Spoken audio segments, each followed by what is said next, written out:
Hello everyone.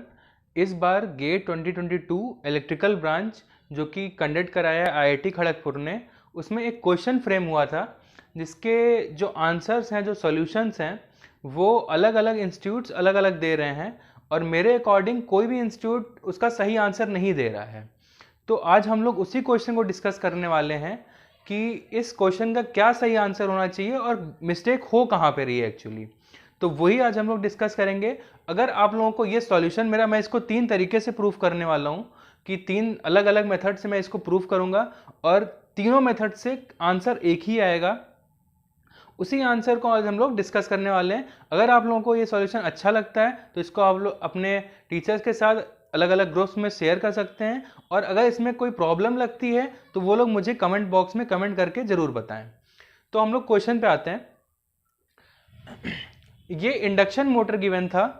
Induction motor जिसमें load torque constant दिया हुआ है 2 newton metre, moment of inertia इसका गिवन है 0.1 केजी मीटर स्क्वायर, और लॉसेस जीरो हैं। ये स्टेटमेंट बहुत इंपॉर्टेंट है। इसमें लॉसेस इसमें जीरो हैं। इसका मैं अभी सिग्निफिकेंस समझाऊंगा आपको।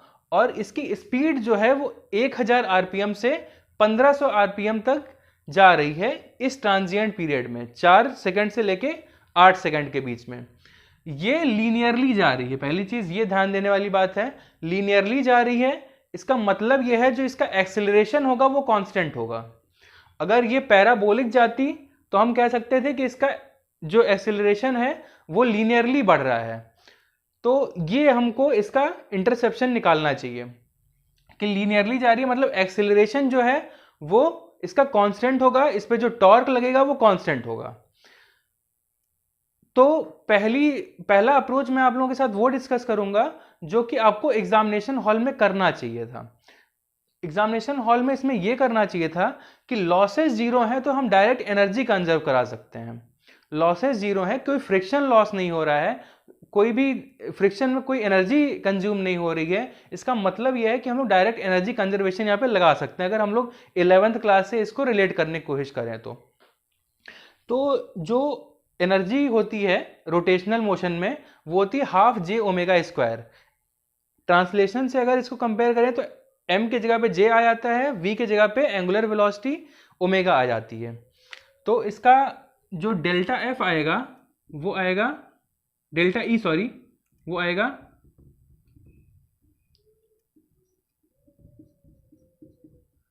हाफ जे omega final square minus half जे ओमेगा आई स्क्वायर। ये मैं फिर से बता दे रहा हूं, ये आप तभी लगा सकते हैं जब लॉसेस जीरो हैं। अगर यहां पे फ्रिक्शन में कुछ एनर्जी चली जाती तो ये हम नहीं लगा सकते थे। तो इसका अगर इसको हम आरपीएम की जगह पे रेडियन पर सेकंड में कन्वर्ट करने की कोशिश करें तो ओमेगा इनिशियल जो होगा वो होगा 2 पाई इंटू 1000 अपॉन 60, ये आएगा 104.7 रेडियन पर सेकेंड। और ओमेगा फाइनल जो होगा वो होगा 2 पाई इंटू 1500 अपॉन 60, 157 रेडियन पर सेकेंड। तो ओमेगा फाइनल और ओमेगा इनिशियल हम लोगों ने निकाल लिया, और आगे से इस क्वेश्चन में हम लोग इसी के हेल्प से आगे बढ़ेंगे, क्योंकि जब भी हम लोग कोई भी इक्वेशन लिखते हैं काइनेमेटिक्स का रोटेशनल फॉर्म में तो उसमें हम लोग आरपीएम ना कंसीडर करके रेडियन पर सेकंड वाली वैल्यूज को कंसीडर करते हैं। तो इसका एनर्जी जो आएगा वो होगा हाफ डेल्टा ई हाफ जे, जो कि 0.1 गिवन है क्वेश्चन में, 157 स्क्वायर माइनस 104.7 स्क्वायर, और इसका आंसर 684, अप्रोक्सीमेटली 684 जूल आएगा। तो ये अप्रोच से इसको सबसे आसानी से इस क्वेश्चन को सॉल्व किया जा सकता है। प्रॉब्लम कहां हो रही है वो जरा हम लोग डिस्कस करना चाहते हैं अब, कि इस क्वेश्चन में प्रॉब्लम आ कहां रही है। इस क्वेश्चन में ये जो गिवन डाटा है 2 न्यूटन मीटर का, इसका कोई यूज नहीं है एक्चुअली। अभी मैं बताता हूँ कैसे। फॉर एग्जाम्पल हम लोग मान लेते हैं कि 2 न्यूटन मीटर को टॉर्क मान लेते हैं, गलत है लेकिन फिर भी मान लेते हैं। तो इसका जो फाइनल वेलोसिटी आना चाहिए वो क्या आना चाहिए? एक इक्वेशन आप लोगों ने 11th क्लास में पढ़ी होगी, v is equal to u plus a t. इसको रोटेशन में लिखेंगे तो क्या लिखेंगे? Omega final is equal to omega initial plus alpha into t. ये इक्वेशन हम लोग लिखेंगे रोटेशनल में। अब अल्फा क्या है? अल्फा है एंगुलर एक्सीलरेशन, जो कि होता है tau is equal to I alpha. Tau is equal to I alpha. Torque हमें पता है, आई हमें पता है, तो हम अल्फा निकाल लेंगे। तो अल्फा यहां से क्या आएगा? Tau upon I is equal to alpha. ये दिया है 2 और ये दिया है 0.1, तो अल्फा आ जाएगा 20। अब अल्फा को जरा यहां पे पुट करते हैं, क्योंकि ट्रांजिशन कहां से हो रहा है? 4 सेकंड से लेके 8 सेकंड के बीच में। तो ओमेगा फाइनल क्या हो जाएगा? 104.7, क्योंकि इनिशियल जो यहाँ पे आरपीएम है वो 104.7 रेडियन पर सेकंड है। तो इनिशियल वेलोसिटी ये है और अल्फा है 20, टाइम है 4, तो ये आ जाएगा, ये 80 हो जाएगा पूरा, और ये 184.7 रेडियन पर सेकेंड। तो ओमेगा फाइनल जो आ रहा है, अगर इसको हम कंसीडर करें तो ओमेगा फाइनल जो आ रहा है 184.7 रेडियन पर सेकेंड आ रहा है। और इसको अगर आरपीएम में कन्वर्ट कर देंगे तो ये 1700 के आसपास, 1700 पॉइंट समथिंग जो भी है, ये वैल्यू आएगी। तो अगर ये 1700 आरपीएम आ रही है, अगर हम 2 न्यूटन मीटर को कंसीडर कर लें, 4 सेकंड को कंसीडर कर लें और अल्फा को 20 कंसीडर कर लें टी अपॉन आई से, तो ये 1700 आरपीएम के आसपास आ रहा है। लेकिन क्वेश्चन में क्या गिवन है? क्वेश्चन में ये गिवन है कि ये 4 सेकंड में 1500 जा रहा है और यहां पे क्या आ रहा है? 1700। तो मतलब हमको कहीं सोचने की जरूरत है कि हम गलती कहां कर रहे हैं। तो वही मैं आपको बताने वाला हूं कि गलती हो कहां रही है एक्चुअली। अब हम लोग डिस्कस करेंगे कि इसका एग्जैक्टली हम लोग कहां मिस्टेक कर रहे हैं। मिस्टेक ये है कि जो लोग मुझसे पढ़े हुए हैं ऑफलाइन बैच में या मैंने जो भी पढ़ाया है, तो मैं रोटेशनल बॉडी को ट्रांसलेशन मोशन के हिसाब से रिलेट करके बताता हूं। मैं इसको ये बताता हूं कि ये मोटर है अपना, ये ब्लॉक मोटर है, और ये जो आगे इसको मोटर को आगे मूव कराता है टॉर्क, उसको हम बोलते हैं इलेक्ट्रोमैग्नेटिक टॉर्क। और जो इसको पीछे, जो इस पर एक तरह से रेजिस्टेंस प्रोवाइड कराता है, वो होता है लोड टॉर्क। और अगर फ्रिक्शन है तो friction plus load torque electromagnetic torque के बराबर होता है। फ्रिक्शन यहां पे 0 है, लॉसेस 0 है, तो हम लोग इसको नेग्लेक्ट कर सकते हैं। तो अब यहां पे हमको यह समझना है कि लोड टॉर्क कांस्टेंट है, लोड टॉर्क कांस्टेंट है। ये 2 न्यूटन मीटर पीछे लग रहा है। तो जब 1000 आरपीएम पे मोटर कांस्टेंट स्पीड से मूव कर रहा था, तो इस पे नेट टॉर्क भी तो 0 होगा। तो इलेक्ट्रोमैग्नेटिक टॉर्क जो होगा 1000 की कंडीशन में, वो भी 2 होगा। तभी तो ये कांस्टेंट स्पीड पे ये मोटर चलेगी, अदरवाइज चलेगी कैसे? लेकिन अगर ये लोड टॉर्क कांस्टेंट है, ये 2 न्यूटन मीटर दिया है, तो अगर यही सिचुएशन रही तो क्या कभी मोटर की स्पीड बढ़ेगी? नहीं बढ़ेगी।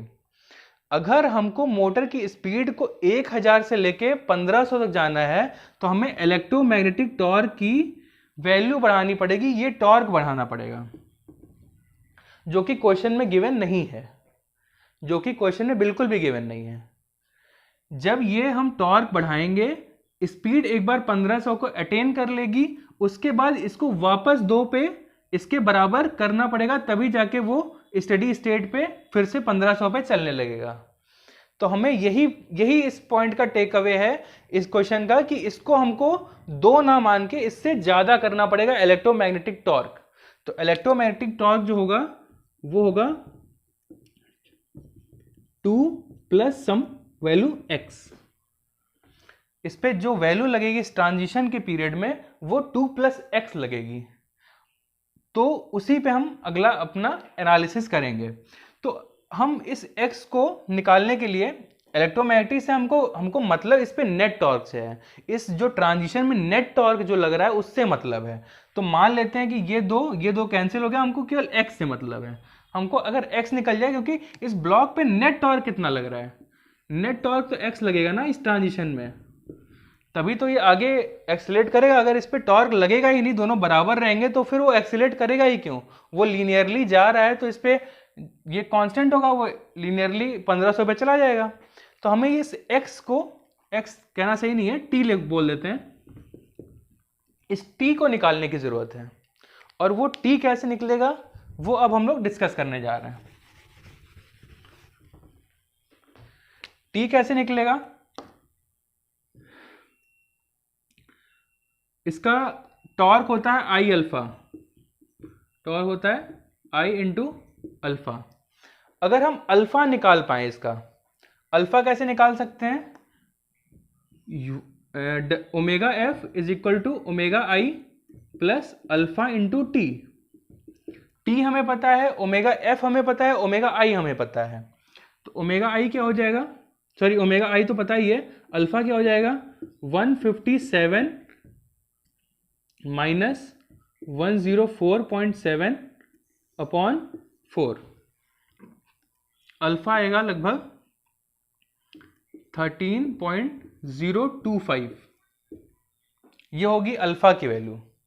और यहां से इस इक्वेशन से अगर हम आई हमें पता है, अल्फा हमने निकाल लिया, तो टॉर्क निकालेंगे, तो टॉर्क आएगा 13.025 इंटू 0.1, ये हो जाएगा 1.3025 या 75 होगा, ये मैं देख लेता हूँ, एक बार कंफर्म कर लेता हूँ।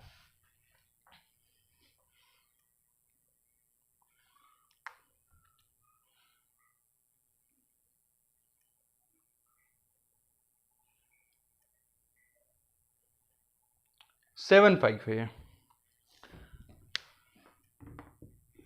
ये 13.75 और ये 1.3075।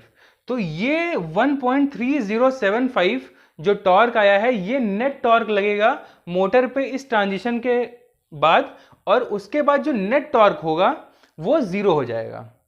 उसके बाद इलेक्ट्रोमैग्नेटिक टॉर्क 2 न्यूटन मीटर और load torque 2 newton metre.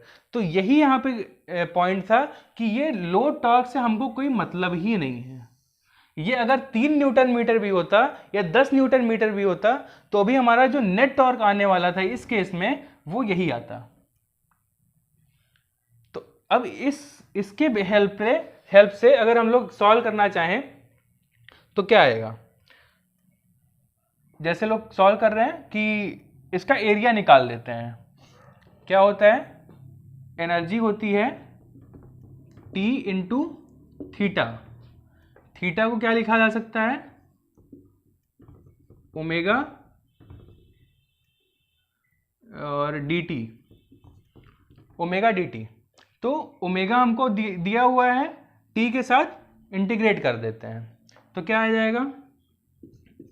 Change in energy हो जाएगी t, जो कि 1.3075 है, और ये 1000 इंटू 4 प्लस 1/2 500 इंटू 4, और ये 2π/60।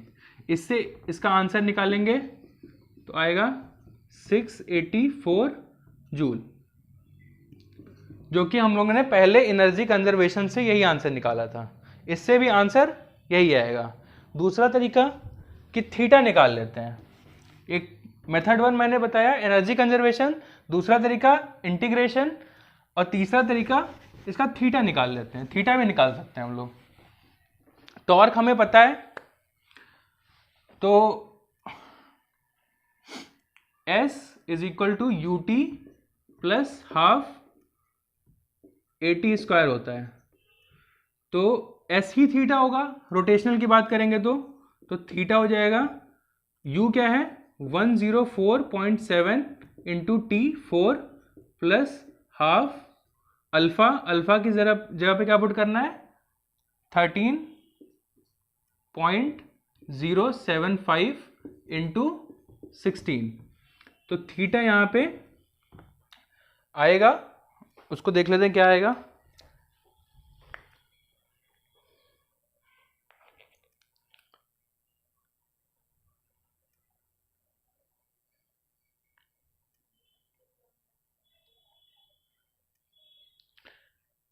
ये आएगा 523.4 रेडियन। और इसको अगर हमने क्या लिखा था, energy is equal to change in energy is equal to T into theta, तो थीटा हमारा आ गया, तो चेंज इन एनर्जी क्या हो जाएगा, टी क्या है इस पीरियड में 1.3075 इंटू 523.4, तो इसका भी आंसर 684.34 जूल आएगा। तो ये 3 तरीके थे जो मैंने सॉल्व करके आप लोगों को दिखा दिया कि किसी भी मेथड से हम लोग सॉल्व करें। सबसे ईजिएस्ट मेथड है एनर्जी कंजर्वेशन। एनर्जी कंजर्वेशन इसलिए क्योंकि लॉसेस जीरो हैं, फ्रिक्शन में कोई एनर्जी जाएगी नहीं, हम लोग डायरेक्ट एनर्जी कंजर्वेशन लगा सकते हैं। दूसरा तरीका इंटीग्रेशन, जैसे लोग कर रहे हैं बट वहां पे वो लोग गलत इस जगह पे हैं कि 2 न्यूटन मीटर का वो लोग यूज कर रहे हैं, तो 2 न्यूटन मीटर का यूज होगा नहीं। और तीसरा मेथड इंटीग्रेशन, दूसरा मेथड इंटीग्रेशन, तीसरा मेथड थीटा के साथ हम लोग जो अपनी इक्वेशन होती है डिस्टेंस वाली, उससे हम लोग निकाल सकते हैं। तो अगर आप लोगों को ये सॉल्यूशन सही लगा है और इसमें कोई प्रॉब्लम नहीं लगी है, तो आप लोग इस सॉल्यूशन को अगले ग्रुप्स में, जो ग्रुप्स हैं उसमें पास ऑन कर सकते हैं, जिससे कि जो एग्जैक्ट सॉल्यूशन है वो मिले। और मुझे भी लगता है आईआईटी इसका जो आंसर देगी वो 684 ही देगी। इन केस अगर आईआईटी इसका कुछ और आंसर देती है तो आप लोग इसको चैलेंज भी कर सकते हैं और इसको करेक्ट करवा सकते हैं, बट मुझे ऐसा लगता है कि आईआईटी इसका आंसर 684 ही देगी। अब इस पे आप लोगों की क्या व्यूज़ हैं वो आप लोग ज़रूर कमेंट सेक्शन में बताइएगा। Thank you.